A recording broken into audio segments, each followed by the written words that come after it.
Another topic की बात करते हैं, स्ट्रक्चर ऑफ राइबोसोम।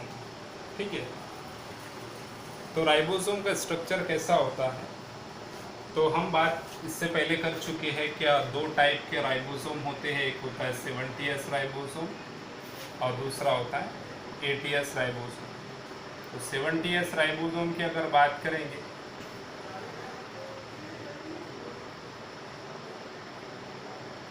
तो उसके दो सब यूनिट होते हैं। एक होता है लार्ज सब यूनिट जिसको कहा जाता है 50S सब यूनिट, और दूसरे को कहा जाता है 30S सब यूनिट। ठीक है, आप देख सकते हो 70S राइबोसोम के दो सब यूनिट होते हैं, एक होता है 50S सब यूनिट और दूसरा होता है 30S सब यूनिट। और 80S राइबोसोम की बात करेंगे तो इसके भी दो सब यूनिट पाए जाते हैं।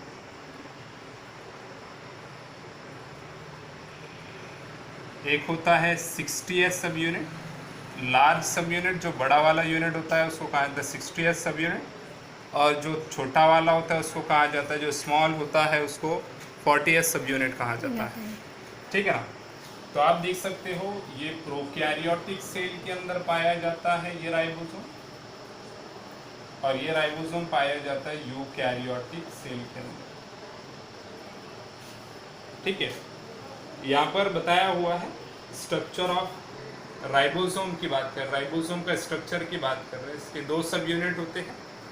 आपको पता है अगर वो 70S राइबोसोम है तो लार्ज सब यूनिट जो बड़ा वाला सब यूनिट होता है वो 50S सब यूनिट होता है, और जो छोटा वाला सब यूनिट होता है वो कौन सा होता है, 30S सब यूनिट होता है। ठीक है, इसी तरीके से एक्चुअली यूकैरियोटिक सेल की बात करेंगे उसके अंदर 80S सब यूनिट होता है। कौन सा होता है, 80S सब यूनिट होता है।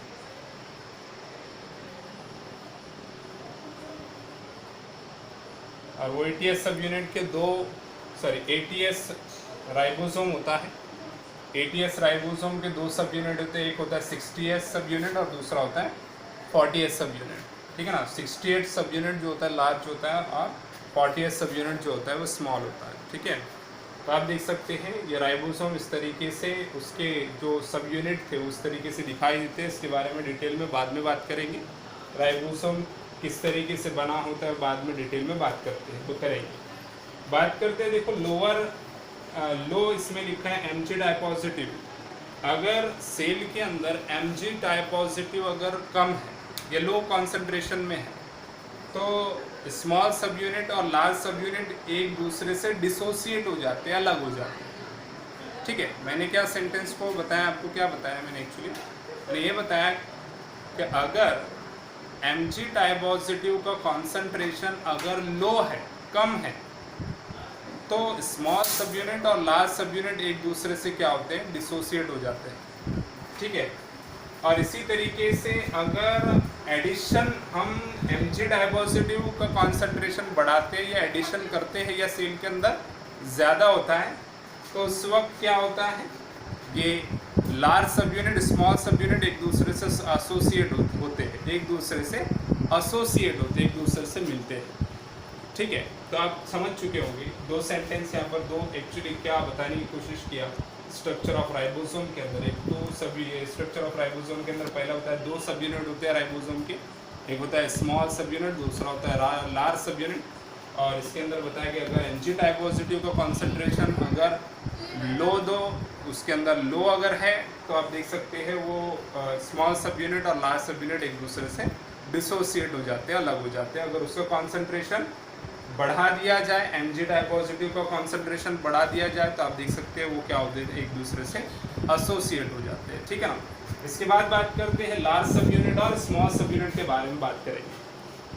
यहाँ पर लिखा है लार्ज सब यूनिट के बारे में।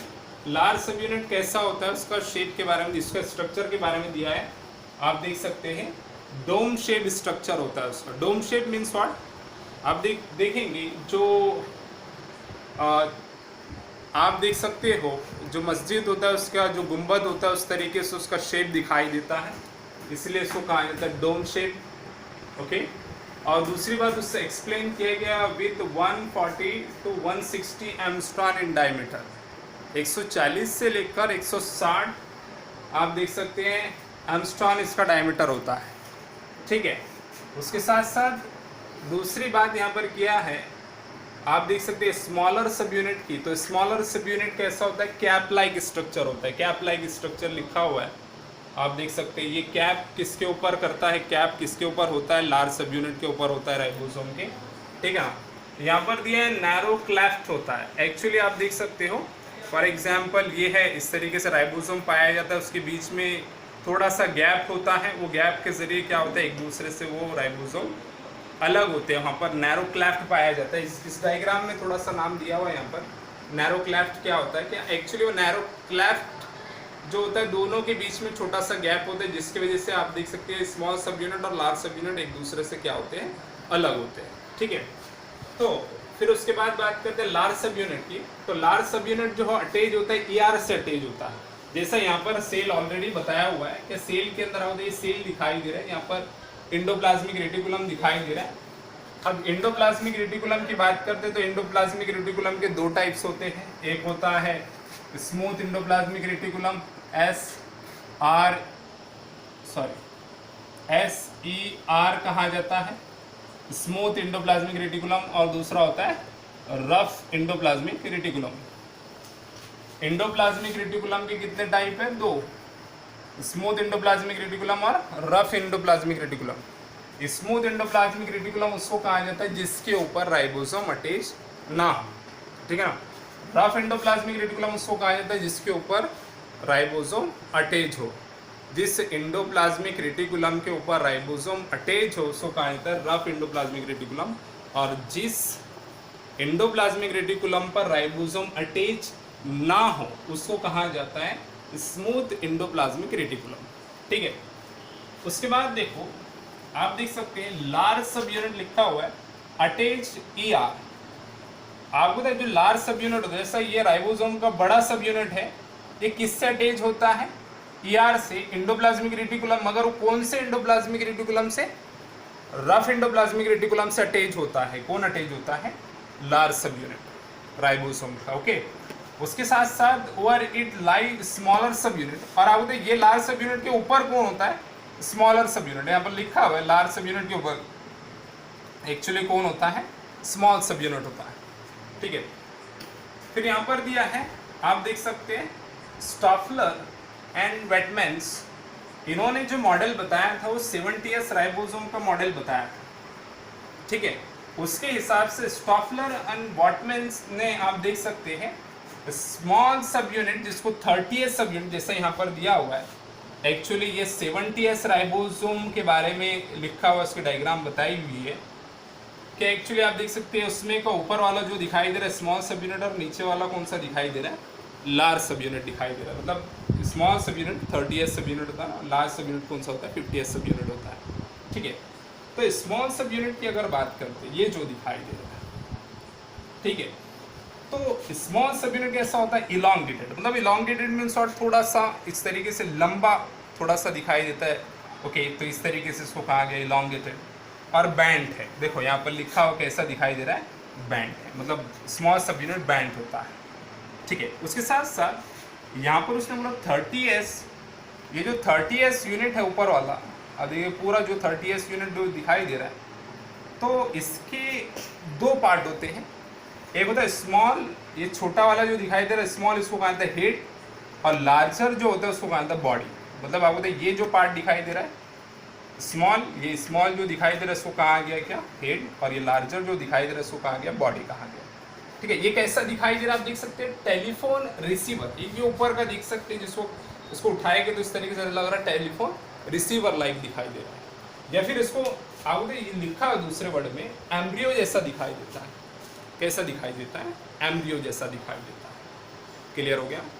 उसके बाद देखो यहाँ पर ये तो बात की थी 30s सब यूनिट के बारे में बात किए थे, 50s सब यूनिट की बात कर लेते हैं कि इसने यहाँ पर लिखा है, एक्चुअली यहाँ पर बताया है क्या 3 प्रोट्यूबरेंस, मतलब आप देखेंगे 3 इस तरीके से बाहर निकले हुए पार्ट दिखाई दे रहे हैं, उसको कहा जाता है 3 प्रोट्यूबरेंस, आप देख सकते हैं दिखाई दे रहे हैं किसके अंदर, राइबोसोम के अंदर, वो भी कौन से 50s राइबोसोम के अंदर, ठीक है ना।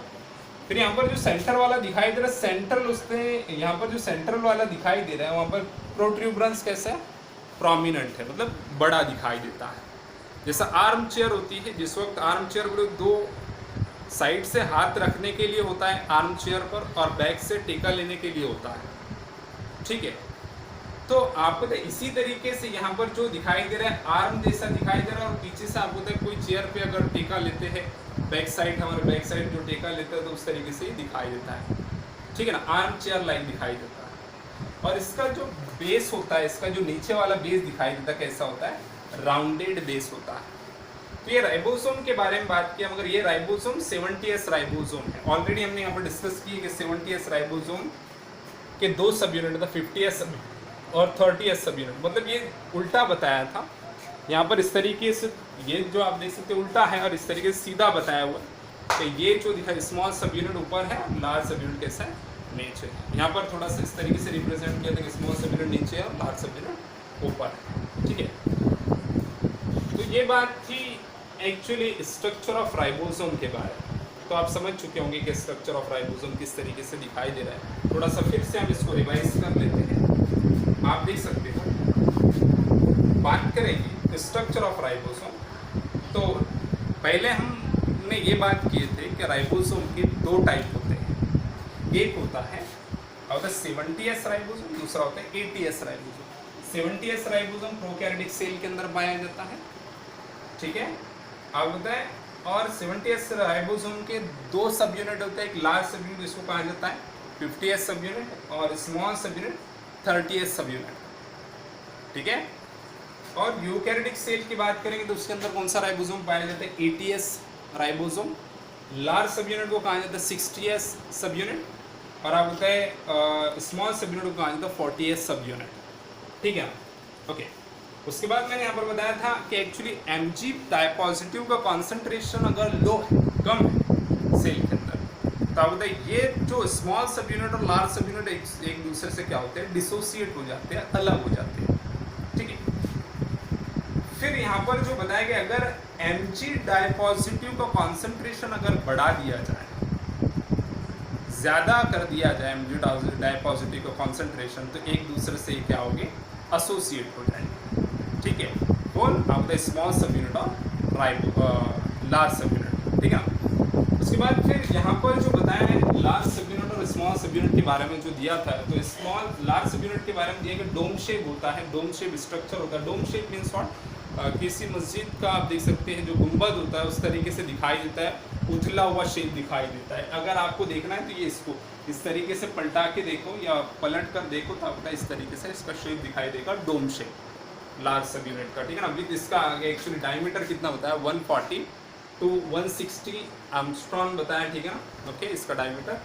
और इसी तरीके से स्मॉल सब यूनिट की बात करते हैं तो किस तरीके से दिखाई दे रहे हैं, आप देख सकते हैं कैप लाइक स्ट्रक्चर दिखाई देता है, मतलब लार्ज सब यूनिट के ऊपर ऐसे कैप जैसे बाइंड होता है स्मॉल सब यूनिट, ठीक है। फिर मैंने ये यहाँ पर लिखा हुआ है narrow cleft. Narrow cleft means what, दो राइबोसोम के बीच में थोड़ा सा छेद होता है जहाँ से वो बाइंड होते हैं, उसके बीच में आप देख सकते हैं यहाँ पर रिप्रेजेंट किया डायग्राम में। तो ये जो होते हैं नैरो क्लेफ्ट, स्मॉल सब यूनिट और लार्ज सब यूनिट को एक दूसरे से होता है अलग करने के लिए रिस्पॉन्सिबल होते हैं, ठीक है। वहाँ पर गैप पाया जाता है जिस वजह से वो क्या होते हैं, अलग हो जाते हैं, ठीक है। फिर यहाँ पर जो रिप्रेजेंट किया लार्ज सब यूनिट के बारे में, लार्ज सब यूनिट अटैच होता है एंडोप्लाज्मिक रेटिकुलम से, मगर एंडोप्लाज्मिक रेटिकुलम के दो टाइप हैं, SER मतलब स्मूथ एंडोप्लाज्मिक रेटिकुलम और RER rough endoplasmic reticulum. Smooth endoplasmic reticulum से लार्ज सब यूनिट अटैच होता है राइबोसोम का, कौन अटैच होता है, लार्ज सब यूनिट, ठीक है।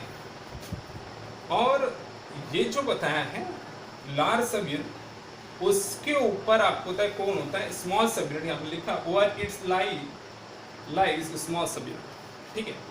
फिर यहाँ पर देख सकते हैं कि दो साइंटिस्ट के नाम बताएं, स्टॉफलर एंड बैटमैन्स। इसने एक्चुअली 70S राइबोसोम का मॉडल दिया था, जहाँ पर मॉडल के बारे में मैंने रिप्रेजेंट किया है। तो इसने बोला था एक्चुअली, इस साइंटिस्ट ने बताया है कि जो 30S सब यूनिट है, जो छोटा सा सब यूनिट है, स्मॉल सब यूनिट है, वो कैसा होता है, इलॉन्गेटेड होता है और बैंड होता है। आप देख सकते हैं बैंड स्ट्रक्चर दिखाई देता है, बैंड दिखाई दे रहा है आप लोगों को इस तरीके से, ओके। फिर दिया है 30S सब यूनिट के बारे में अगर बात करते हैं तो 2 पार्ट्स होते हैं 30S सब यूनिट के। और स्मॉल सब यूनिट जो 30th सब यूनिट के दो पार्ट होते हैं। स्मॉल जो दिखाई देता है पार्ट को उसको कहा जाता है हेड, और जो लार्जर होता है उसको कहा जाता है बॉडी। ये जो दिखाई दे रहा है ये बॉडी लार्जर दिखाई देती है, और ये जो दिखाई दे रहा है छोटा सा इसको कहा जाता है हेड। ठीक है ना। ये कैसा दिखाई देता है? टेलीफोन रिसीवर, या फिर दिखाई देता है एम्ब्रियो जैसा। ठीक है, ओके। उसके बाद बात कर लेते हैं 50th सब यूनिट के। तो आपको बताए इसके अंदर 3 प्रोट्यूबरेंस होते हैं। अगर आप इसको देखेंगे तो ये पहला एक, बीच वाला दूसरा, ये तीसरा, ऐसे 3 है। तो आपको बताए कैसा दिखाई देता है? Arm chair. आर्म चेयर मैंने आपको बताया जो चेयर के ऊपर हाथ रखा जाता है, पीछे से टेका लिया जाता है, तो आर्म चेयर लाइक इसका स्ट्रक्चर दिखाई देता है। ठीक है, ओके। तो आप देख सकते हो ये कैसा दिखाई दे रहा है? Arm chair. ठीक है, तो ये साइड से कैसे दिखाई देती है? स्मॉल दिखाई देता है, और बीच में से कैसे देते? सेंट्रल प्रोट्रूबरेंस, मतलब लार्ज दिखाई देता है, बड़ा दिखाई देता है। ठीक है, उसके बाद बात करते हैं, आप देख सकते हो ये नीचे वाला जो इसका बेस दिखाई दे रहा है कैसा होता है? राउंडेड होता है। और ये बेस किससे अटैच होता है? Rough endoplasmic reticulum. ओके, तो आपको ये 70S राइबोसोम दिखाई दे रहा है। ये स्मॉल सब यूनिट है, ये लार्ज सब यूनिट है। आपको बताइए ये 30S सब यूनिट और ये 50S सब यूनिट। ओके, तो उम्मीद करता हूँ कि ये स्ट्रक्चर ऑफ राइबोसोम आपको समझ में आया होगा। इसके बाद हम डिस्कस करेंगे टाइप्स ऑफ राइबोसोम के बारे में। ठीक है, तो हमारे चैनल को सब्सक्राइब करो, छोटे छोटे वीडियो आपको मिलते रहेंगे। इसी तरीके से आपका नॉलेज बढ़ाते रहो। ठीक है, तो लाइक एंड सब्सक्राइब करो और बेल आइकॉन को दबाओ।